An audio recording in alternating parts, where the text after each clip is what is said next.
नमस्कार, मैं बीना कुमारी। एक गाना था, हम थे जिसके सहारे हुए हुए ना हमारे।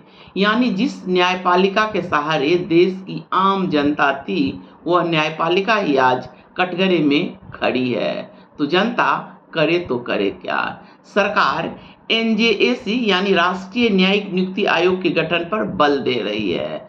सरकार के हाथों में देश का सारा बागडोर चला जाएगा, जो देश के लिए कितना सही है, कितना गलत है। आज इसी पर हम बात करेंगे। आप भी जरा इस पर सोचिए। एक जज के घर में जलते हुए नोटों की गड्डी ने एक बार फिर से एनजेएसी यानी राष्ट्रीय न्यायिक नियुक्ति आयोग के गठन को बल दिया है। उपराष्ट्रपति धनखड़ का कहना है कि आज अगर एनजेएसी होता तो स्थितियां कुछ और होती, बेहतर होता। यादी यादी कल एनजेएसी कितना सही और कितना गलत होगा यह आज बताना तो संभव नहीं है, पर कोई भी व्यवस्था अपने आप में पूर्ण नहीं होता है। चलिए, हाई कोर्ट एवं सुप्रीम कोर्ट के जजों की नियुक्ति पूरी तरह से सरकार के हाथ में नहीं है, पर जिला अदालतों के जजों की नियुक्ति तो सरकार के हाथ में है। तो क्या वहां भ्रष्टाचार नहीं है? क्या वहां के जज घूस नहीं लेते हैं? आईएएस आईपीएस जैसी अनेकों सेवाएं जो सीधे तौर पर सरकार के हाथ में है, वहां क्या दशा है, किसी से छुपा नहीं है। हर व्यवस्था में खामी होती है, उसको बदलने के बजाय ठीक ठाक करना, बेहतर करना ज्यादा जरूरी होता है। इससे ज्यादा जरूरी इस नियत की होती है कि जिस नियत से उस व्यवस्था को बदला या ठीक किया जाता है। उच्च अदालतों में जजों की नियुक्ति के लिए एनजेएसी का गठन बहुत ही पुरानी और सभी दलों की सहमति के साथ संसद द्वारा पारित प्रस्ताव था, जिसे सर्वोच्च न्यायालय ने मानने से इनकार कर दिया था। न्यायपालिका अगर संसद के फैसले को पलटती है तो यह न्यायपालिका को तय करना पड़ेगा कि जनता का भरोसा उस पर कैसे बना रहे, जजों के व्यवहार और विचार पर कैसे नियंत्रण रखा जाए, यह न्यायपालिका को खुद तय करना पड़ेगा। एक जज के आउट हाउस में नोट जलना, एक जज का अमानवीय और असंवेदनशील टिप्पणी जिसमें वो कहते हैं कि बच्ची के निजी अंग पकड़ना और नारा तोड़ना दुष्कर्म नहीं है, एक जज का मुसलमानों के प्रति नफरती भाषण, वो भी हाईकोर्ट के सभागार में, एक जज का सत्तारूढ़ दल से चुनाव लड़ना, मुख्य न्यायाधीश का सांसद बनना, आदि तमाम ऐसे पहलू हैं जिसने न्यायपालिका की साख पर बट्टा लगा दिया है। जनता का भरोसा न्याय व्यवस्था में बना रहे, इसके लिए न्यायपालिका को खुद मानदंड तय करना पड़ेगा।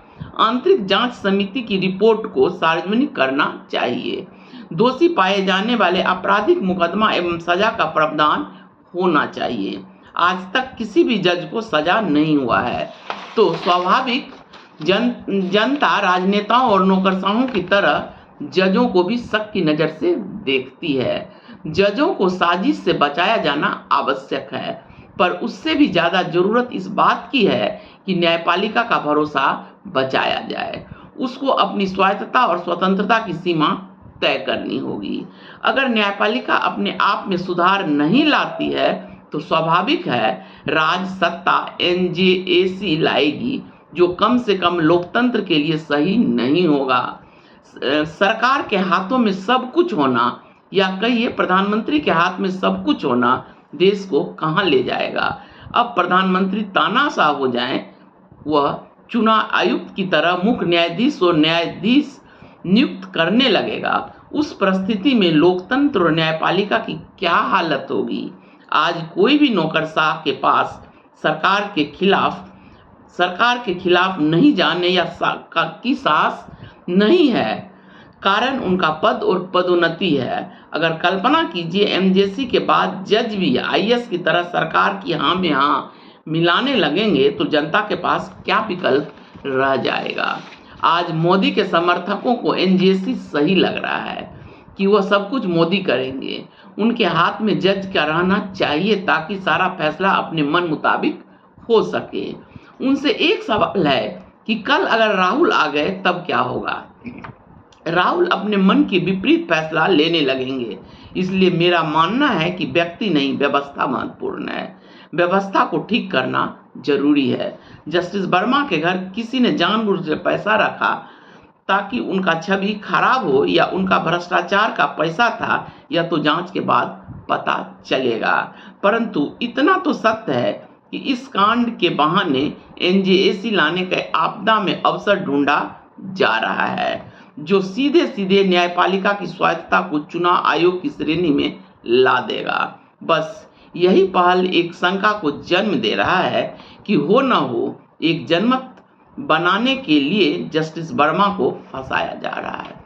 सोचिएगा इस प्रश्न पर जरूर, आम जनता के लिए क्या रह जाएगा। नमस्कार, धन्यवाद।